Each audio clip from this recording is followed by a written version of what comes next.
All right, it's a Thursday night. Time for a Las Vegas Triathlon Club member spotlight. This is going to be a really neat one. We're going to revisit a guest we've had on before, Hilary Mauch. How are you, Hilary? Oh, I'm so excited to be here. Thank you for having me again. Awesome. Well, we wanted to have you back on because of some of your recent events, but then also to talk with you a little bit deeper about some challenges that you are faced with in training for these events. And so, but before I get going too far, I'm going to turn it. Yeah, Bob's ready to kick me here. He's kicking me under the video table. Yeah. I'm going to turn You it over felt to, that, didn't you? yeah, Like, I'm going don't to turn steal it. my introduction there, John. That's right. I'm going to turn it over to Bob for the official introduction. All right. Well, thank you, John. And welcome again, Hilary. And welcome back. And congratulations on your I Am Lake Placid race. You know, that's, I haven't done it, but I understand that's a really tough and wicked course. And we all followed you, and you did phenomenal. And you held your pace in the run. You had a strong bike, and despite some challenges on the bike. So, and for the people who are new, and we have a lot of new members, and a lot of folks are tuning in for the first time, and they didn't see our first interview with you. Hilary is an 8-time Ironman and done, I don't know how many half Ironman.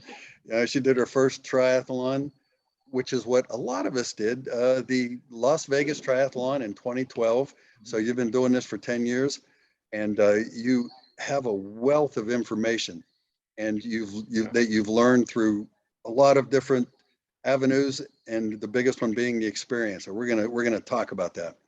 As John mentioned, for the folks who are listening, Hilary has overcome some significant challenges to have finished all 8 of these Ironman races. So, and we're going to share some of that, and so Hilary can share some of her wisdom with all of us, the new folks as well as the people who are experienced.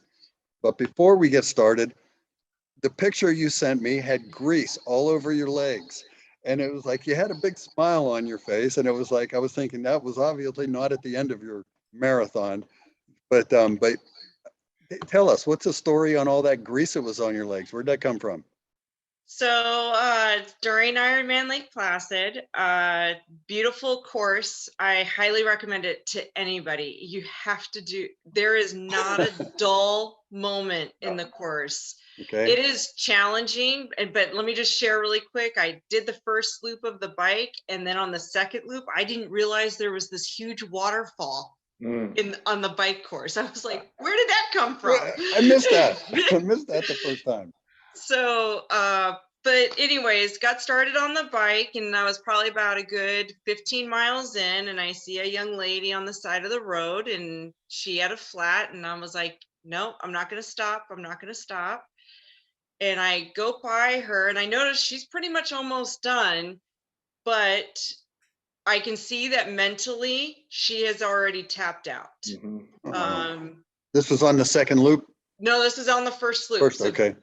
We had just started the bike, and I just couldn't find it in my heart. I stopped. I went back, and I thought it was going to be a quick fix. So let me just tell everybody first, when you're stopping to help, it's like being on an airplane. Yeah. You put your bike down first, then provide help. Someone else. Like you put the mask on first, then help someone else. So I didn't do that. Yeah. So I leaned the bike up against me because I thought it was just going to be, I thought she just needed, just just a bit. Yeah.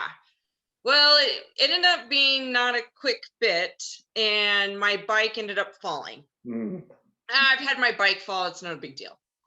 So we get her flat changed out. She was having a hard time with the CO2. So we were getting that all figured out. And we got her to the point where, I kept telling her race wasn't over. Her race wasn't over. And she was like, okay, I think I'm good. And I said, okay. And so I continue on my way. I get to the first hill. It's not a big hill. It's, to us here in Vegas, we'd be like, it's nothing. Okay. And I'm like, oh, my derailer's a little off. It's no big deal. So I get to, I'm blanking on the name of the hill, but it's about 22 miles into the ride, and it's a little bit of a climb, and I can't change my gears. Oh no. And I'm like, oh, I probably should have looked at that derailleur a little sooner. So I stop, I'm yelling and screaming because everybody thinks I have a flat. And I said, no, I have derailleur problems. Send bike support, because now I can't move my derailleur at all. Oh no. And the chain stuck, everything. So a fellow athlete stopped. He was able to help me with my chain and kind of move the derailleur a little bit, but it wasn't enough. And it was enough for me to run up. I started to go, but still had problems, but there was an aid station. So I just ran. I ran with my bike, and I got up to the aid station. And I got to the aid station. I said, is there bike support here? And they're like, yeah, go to the blue tent. So I go to the blue tent, and I'm standing there, and a medic walks up, and his name's Jerry, which is funny because that's my husband's name. And he's like, do you need anything? Well, I knew I was off on my nutrition. So I was like, I need 2 bananas because I needed to get carbs into my Carbs body. and some potassium. Yeah. Yeah. So he runs, and well, someone had told them that I was at the bottom of the hill. So bike support was on their way. So someone was calling bike support to say, no, just come to the bike station or to the aid station, because I was already there. So we're, waiting and waiting. And so now I know that my tracker has stopped. And my husband was really worried about me doing the descent in Lake Placid, because you can get up to about 50 miles per hour as a novice cyclist. So I needed to use the phone, and I asked to borrow the phone. The medic gave me the phone, and I just called. I left a message because he thought it was spam. Right. And I said, Name unavailable. Yep. I said, hi, it's me. I'm okay. I'm having mechanical issues. My derailleur's off. I'm waiting for bike support. So hung up because I didn't want to waste too much time. Well, the medic took a look, and he's like, you know what? I think I have a tool for this. So he runs to the ambulance, comes back, and he's loosening up the derailleur so we can move it over. And eventually we got it to work, and I was on the road, but holding the bike and everything, I ended up getting all that grease on me. And I did clean my bike before it went to Lake Placid. So Oh no, it just takes a heartbeat for that to get all greasy, black Yeah. grease again. So, but I shared with John so Tuesday morning, I'm sitting in the airport, and I see there's a message, one of those, you need to accept the message on Facebook Messenger. And it was from the young lady who I helped during Lake Placid. It was her first Ironman. She had practiced many times to do a flat, but as we all know, during a race, you suddenly forget everything. And your blood sugar's all the way down, and you just can't think. Yeah. And so she was very thankful. And I was always wondering, did she finish? And it was such a great ending to the race to have that message. And she did finish. And she did finish, and she had a phenomenal, she did a phenomenal time for her first. I'm very impressed with what she did. And I mean, there's a whole lot to unpack here of what you just said. For one, I mean, congratulations for being such an angel to stop, in a race and help someone else, and to get them going at your expense, So it's like that speaks volumes to the kind of a person you are. So congratulations on that. And then, I was tracking you, and I didn't notice that you. It's like that must have been in a spot where you had gone pretty fast downhill, because it wasn't a lot of time. You know what I mean? It was like, so it's like you did really great. Is my point, is the fact that if you took a 30-minute time out and you still had such a great time, that's huge. And you Yes. overcame that. That's pretty cool. Yeah, and I really did for this Ironman. I really did work on mental endurance as well. Ironman Arizona, I kind of didn't prepare for some of the mental toughness, and it was my second time doing it. And so for Lake Placid, I did a lot of exercises. So I was very impressed with. I only had one frustration, and that was because bike support wasn't there. So, and you're beating me to the question. You're answering the Oh, question before I asked it. But what kind of preparation, mental preparation, or exercises do you do for this? I mean, what did you do? so I had actually came across a podcaster, Vanessa Faye Forrester is her name, and she was with the Feisty Triathlon series. It's kind of the women's. It kind of goes with Title IX and everything. Okay. And started listening to her podcast, and then she offered a 30-day challenge. And her 30-day challenge was really to get you to believe in yourself again. And Wow.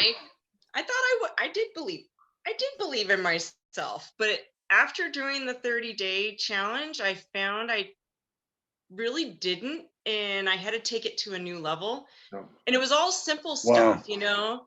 It was I made the comment to say that I felt like I started late in doing this. I grew up in Southern California where I was next to an ocean and, you know, all these trails and running, but I didn't start triathlons until I moved to Las Vegas. And she was like, well, that's kind of like saying it was too late to go to college or too late, but you still did it. So why is it too late? You know, and she just kind of had a different way of saying things, and different perspective, different way for you to look at the same thing. Yeah, things. Exactly. And it's funny because it's all the information that I would tell you, I would tell any new athlete. I'd probably say the same thing, but hearing it from someone else to myself, to me, was different. And one of her big things that she was on was micro quits. So she recently did an article in Triathlete magazine about micro quits. So a micro quit is you didn't quite quit all the way, but say you're doing a swim and it's, you know, you got to do 450s with a 15-second break and you have to hold a certain threshold. Well, you get done with the second one, that kind of tired you out. So you're going to do a 20-second break. That's right. Or a 30-second break. Oh, I've been there. But what happens is if you do that enough, you kind of create a habit. So then you lose the challenge of the race. Because in training, you're like, oh, well, it's only training, so I'll quit early. And you know, and you're not quitting early because of weather, you're not quitting early because of mechanical issues. This is just quitting early because, yeah, I think I put enough in. I think we're good. But that it really does impact you during your race. That is so astute. I mean, I hadn't thought of that. And does this woman does she deal with guys as well, or is it only for women? No. She's a lot of mental folks would be interested in. Yeah, she's a mental endurance coach. She is taking a little break right now because she is training for Kona. She qualified during Chattanooga 2019. I think she got second place. And then I think she did second at Tulsa this year. Wow. So very, you know, inspiring athlete, as well as, you know, so relatable. And I met her at, so I saw her at Ironman Coeur d'Alene and I screamed at her, no micro quits. And every time, because it was a 3-loop run course, her husband kept yelling at me, no micro quits. All right. And then I saw her at Arizona and I officially got to meet her at Arizona, and, you know, very open to meeting any athlete. And she offered this free 30-day challenge. And I was like, well, let me, you know, it's free. Let me take advantage of it. And it was very useful. So and once again, her name is Vanessa Forrester. Vanessa Faye, Faye Forrester. Okay. I love this. I'll tell you, I think what that course did is just amplified your Ironman spirit, because your Ironman spirit is already strong, and now it just seems to have really blossomed even more. And I am so, it's hard not to have a little tear in their eye when you tell the story of stopping helping someone. That's I right. mean, there's very few athletes that will, take a pause in their race to help someone, and it turns out that you're helping someone achieve their first Ironman, and Yeah. that is really such a That touching story. that is huge. And I love this idea of this 30-day challenge, because we do accidentally sometimes fall into these negative narratives, analyzing our results, and maybe we don't have the best gear, or like you talked about. Um, but I want to maybe switch gears a little bit and talk about some of the other challenges that you've had to overcome. And and again, I mean, that's your Ironman spirit. And and I think of this as really you building towards more Ironmans, that you have this real perseverance and spirit to train and get to the finish line. So you want to talk a little bit about some of the challenges that you've been faced with? Yeah, so in 2020, we were going through a pandemic and we were hitting our own challenges. And I started to notice I was losing my hair. I lost a lot of hair in my frontal area, and I have very thick hair. So for me to lose hair was kind of uh-oh, what's going on? I was tired all the time, and I was just depressed. I was so sad. Hmm. And I remember I called my mom and I told her, I said, something's wrong with me. I don't know what it is. And she told me to go and see a functional medicine doctor. Mhm. And he did a slew of tests. And it's funny because I had just read Dr. Stacy Sims' book, Roar. Yeah. And here I go and see this doctor, and I hadn't even seen him. Actually, I hadn't seen him yet. I hadn't had my appointment. And I get a phone call from him, not from his nurse, not from someone in the office. I get a phone call from him. Hilary, this is Dr. Thompson. How are you today? I'm good. I'm good. What'd you do for a workout today? I ran. What are you doing tomorrow? I have to bike and I have to run again. Absolutely not.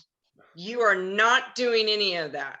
Okay. Your vitamin D level is so low, you're going to step off and you're going to break a bone. Wow. And I was like, oh, okay. And so fast forward, I go and see him, and not only was my vitamin D level low, my testosterone was extremely low for a female. My testosterone was extremely low. My estrogen, as a result, was through the roof. So I had estrogen dominance. Mhm. I had adrenal fatigue syndrome, which was because of putting my body in a stress with working out and then work and life. I was in a constant fight or flight syndrome. Yep. So now my cortisol level was through the roof. Mm. And one of the symptoms, my hair loss and depression was not only hormone related, it was vitamin D related. Mm. So I'm having this conversation with them, and it was everything that Dr. Sims had put in Roar about females. But the funny thing is, it's not just for females. So it ended up being that I had what's now known as REDS, so relative energy deficiency syndrome. And I didn't have it to the point where it impacted my menstrual cycle, and I apologize to the men out there, but I did have a lot of symptoms that should not have been a part of my menstrual cycle as a result. So the doctor, instead of putting me on, the best thing was I wasn't put on meds to treat this. I took vitamins. And I had to eat, and I could not work out for 6 weeks. I could go for a walk, I could do yoga, but I could not do anything high endurance at all. And when was this, Hilary? What time period? August 2020. Okay. Wow. And I wasn't allowed to work out and get into do swim, bike, or run until Martin Luther King weekend of 2021. Wow. That had to be a challenge in amongst itself. Yeah, because I look at doing my workouts as kind of my church, you know. I get to, I thought I was relieving stress, not creating stress. And I get a lot of work done when I'm going and, you know, swimming, and I have a challenge at work. I get it done in my head. So well, and I'll tell you, you know, you go down this path and sometimes you start doubting whether or not you're going to be able to start exercising again at the level that you were before. And so maybe talk a little bit, how did you approach this period where you're possibly doubting a lot of things? When did you sign up for Ironman Lake Placid? When did that? Oh, so Ironman Lake Placid happened July of 2021. So I had just done Coeur d'Alene, and my husband and I, we were sitting in the pool, and that's when the announcement came out that Lake Placid next year was going to be the final year of Lake Placid. So Lake Placid was always a bucket list race for me. And I think I wanted to do it in 23 or 24. So I turned to my husband. I remember we were sitting in the pool, got the little alert on Facebook, and I said, so next year is going to be the last year for Lake Placid. And he's like, oh, and he's like, well, when is it? And then we kind of looked at the logistics. I think I posted in the Las Vegas Tri Club, you know, like, what do I do? You know, where do I fly and all that stuff. But so that's how I signed up for Lake Placid, but they've extended it, so it's going to continue another 3 years. But to go back to your other question on getting back into training, that was very frustrating. Because I was back to how I felt when I first did Silverman in 2014. Learning how to ride a bike again and learning how to swim again. And you just have to be patient. And I looked at it as, you know what, I have 20 weeks and I have 20 weeks to train myself to complete a race. You know, not to qualify, not to age group. Not to podium. Not to podium. It was just going back to Coeur d'Alene. Coeur d'Alene was back on the circuit again. Let's go and just appreciate the race. And it was coming back to racing too. Now, this was for Coeur d'Alene, or this was for Lake Placid when you were getting ready for Lake Placid? So I had done Coeur d'Alene, and then that's when the announcement came out for Lake Placid. But you did really, really well at Lake Placid. Thank you. Thank you. I, you know, you always kind of like, I wish I had done better, but I do have to say, you know, it is a challenging course. I'm not gonna, it is the royalty of Ironman. It was the first Ironman in the 48 states. And it's nothing that no one here in Las Vegas would be able to conquer. I you know, we have the hills, which we have the hills. Everybody kept talking about the mama bear, the baby bear, and the papa bear. You know what? There's another hill that people aren't talking about. Those 3 bears, they were okay. I didn't have a problem with them. But when you're coming out of the village of Lake Placid, wow, there's a snow canyon climb out of the village, right? That's right. It's just right out. It's like, hello, here's the start of the hills. And I'm like, oh, okay. And this is at the beginning of the bike, right? This is at the beginning of the bike. So then it's a 2-loop course. So you got to do it twice. Whoa. Twice. So you actually look forward to the 3 bear. Yeah. Well, yeah, I'll tell you what, challenges that you've been faced with, that just seems to have given you just great perspective that you can do these things and appreciate them. But your story doesn't end with this challenge. So tell us a little bit more. So, just trying to get through everything, with, the health of everything. And one thing I have to tell everybody, you have to eat. You have to eat. Um, our body is burning so much that we really do need to get all that fuel into us. And that's really one of the biggest impacts for us. And that was one thing I really tried to be very mindful of in Lake Placid, because when I did Coeur d'Alene and I did Arizona in 2021, not only was it the food of training, but it was being very cognizant of what I was eating during the bike. And I don't know how many times I've heard it over and over again. It's get your nutrition on the bike is gonna make a difference on the run. And that's why I said when I saw the medic, I'm like, I need 2 bananas. Yeah.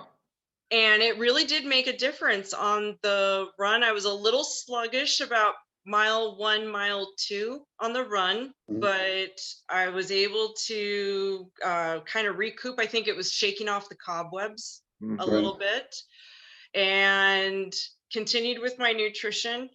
I will have to say, John, you've done Lake Placid, right?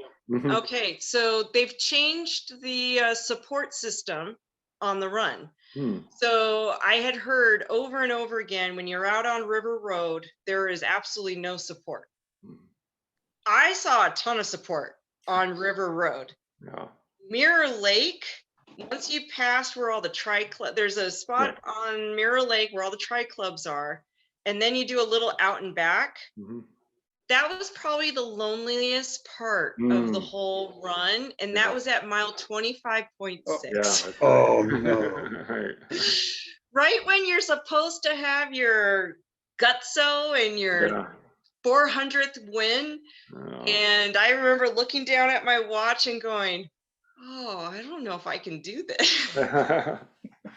Yeah, those doubts keep coming back, but you overcame it, and it really, this is such a neat story to hear how you dealt with Reds to going and doing an Ironman, and in a relatively short period of time, and it's not over. I'm sure that now you're in a position to where you're able to help others and help them recognize when they may need to go see a doctor or may need to go get some help. What advice would you give for people? So don't discount your symptoms.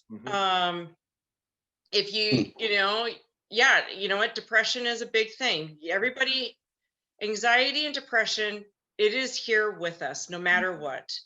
But if it's something where you're like, this is a little bit bluer than I'm normally feeling, that's when have the conversation with your doctor, and don't take no for an answer. No, I really don't feel good.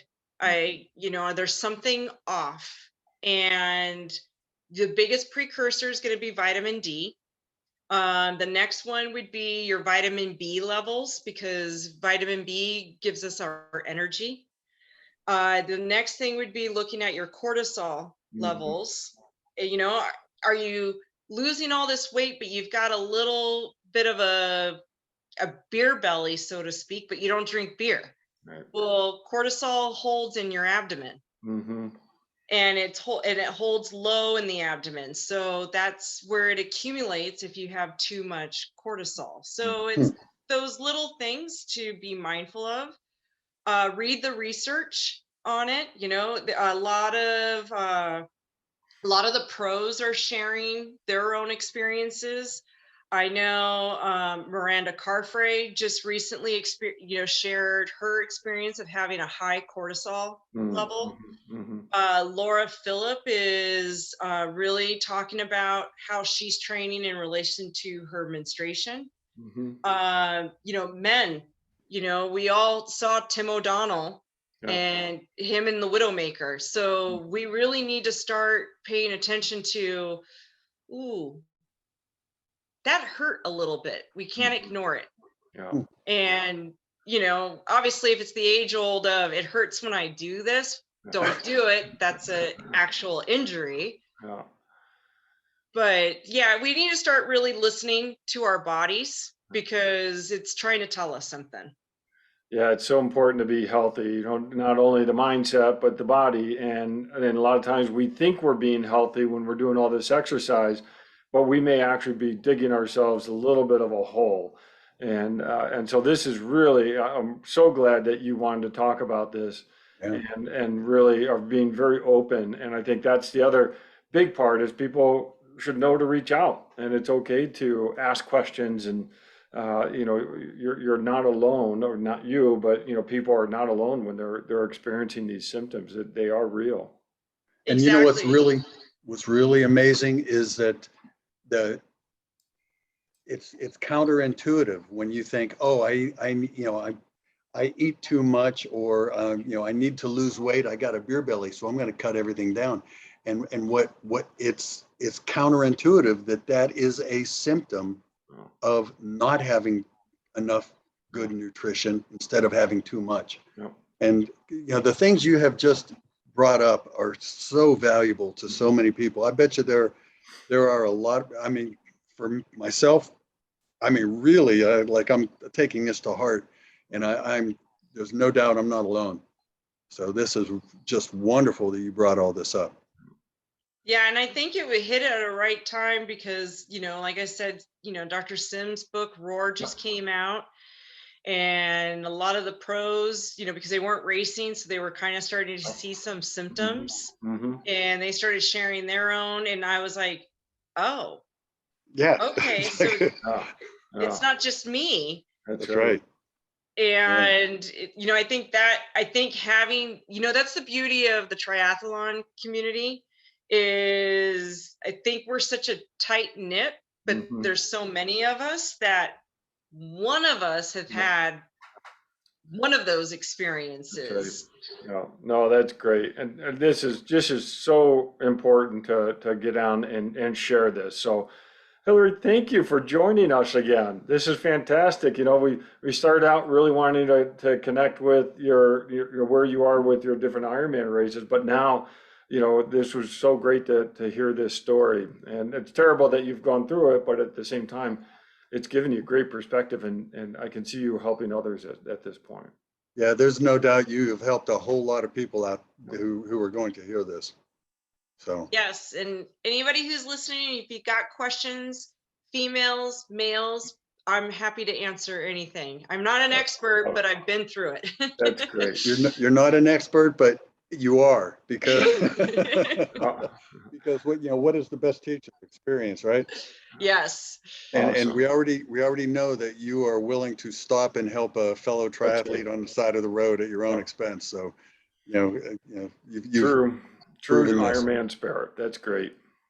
Awesome. All right. Well, thank you so much. Have a great evening. Thank you. Thank All you, right. Hilary.